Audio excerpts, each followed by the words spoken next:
Surface to air missile बेहद अहम भूमिका युद्ध की भूमि पर।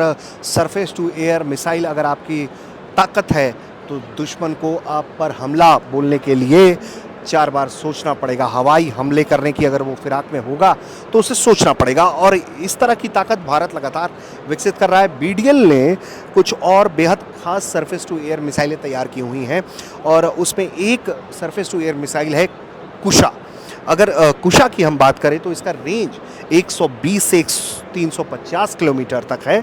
इसकी स्पीड 5.5 मैक है। जी हाँ, सही सुन रहे हैं। और गाइडेंस जो है इसका वो inertial with IR and RF Sikar है। वहीं फ्लाइट टाइम जो है इसका 200 से 450 सेकंड के आसपास का है। एल्टीट्यूड ऑफ ऑपरेशन 30 किलोमीटर हो सकता है। वेट कैटेगरी की बात करें तो ये 655 से 1673 किलो तक का होगा।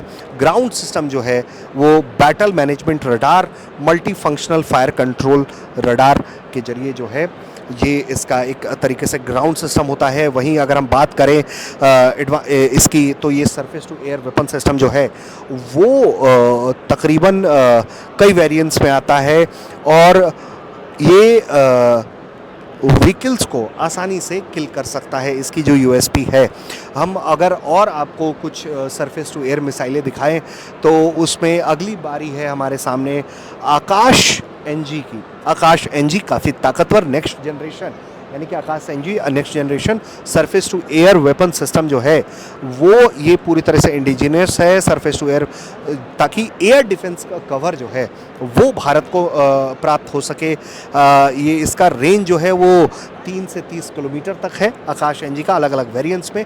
स्पीड 3 मैक है, फ्लाइट टाइम 90 सेकंड है। वहीं अगर हम इसकी गाइडेंस की बात करें तो INS with active RF Sikar है, और एल्टीट्यूड ऑफ ऑपरेशन जो है वो 30 मीटर से 14 किलोमीटर तक का है। इसका डायमेंशन जो है वो भी अच्छा है। तकरीबन लेंथ में ये 4800 mm के आसपास और डायमीटर में 250 mm के आसपास है। वहीं वेट कैटेगरी की बात करें तो 340 किलो की इसकी वेट कैटेगरी है, और ये मल्टीपल टारगेट्स को इंगेज कर सकता है, ताकि मल्टीपल लॉन्च के जरिए मल्टीपल टारगेट्स को जो है ये इंगेज कर सकता है। वहीं एक और बेहद खास मिसाइल है रुद्रम। रुद्रम 2 की अगर हम बात करें तो इसका जो रेंज है वो 300 किलोमीटर है। वहीं स्पीड इसकी 5.5 मैक है। अगर हम बात करें गाइडेंस की तो पैसिव होमिंग और आईआईआर सीकर है। सॉलिड प्रोपल्शन के जरिए ये उड़ान है इसकी, और एल्टीट्यूड ऑफ ऑपरेशन जो है वो 3 से 5 किलोमीटर है। और वहीं बात करें तो ये वेट कैटेगरी में तो 700 किलो का है, और लॉन्च प्लेटफॉर्म जो है वो SU-30 और मिराज 2000 से इसे आसानी से रुद्रम को लॉन्च किया जा सकता है। इसमें अगर हम बात करें तो इसके 2 रोल्स हैं। एंटी रेडिएशन और ग्राउंड अटैक की भूमिका ये निभा सकता है। प्रिसीजन स्ट्राइकिंग कैपेबिलिटी है। इसके अलावा मल्टीपल टारगेट को साइमल्टेनियसली ये इंगेज कर सकता है। तो रुद्रम 2 की जो ताकत है वो वाकई में बहुत बेहतर है।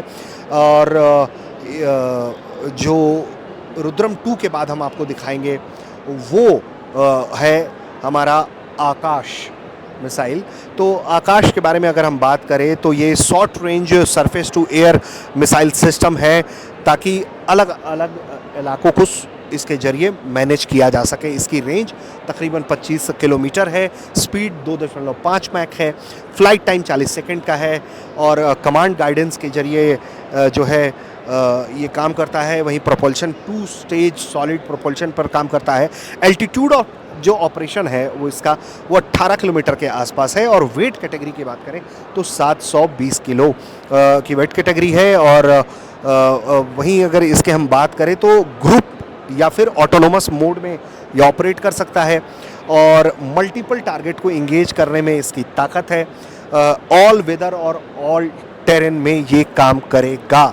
तो जाहिर तौर पर ये जो सरफेस टू एयर मिसाइल है आकाश, वो भी काफ़ी ताकतवर है, और यही वजह है कि इस तरह के लगातार हथियारों को भारत हासिल कर रहा है और देश दुनिया में अपना दमखम दिखा रहा है।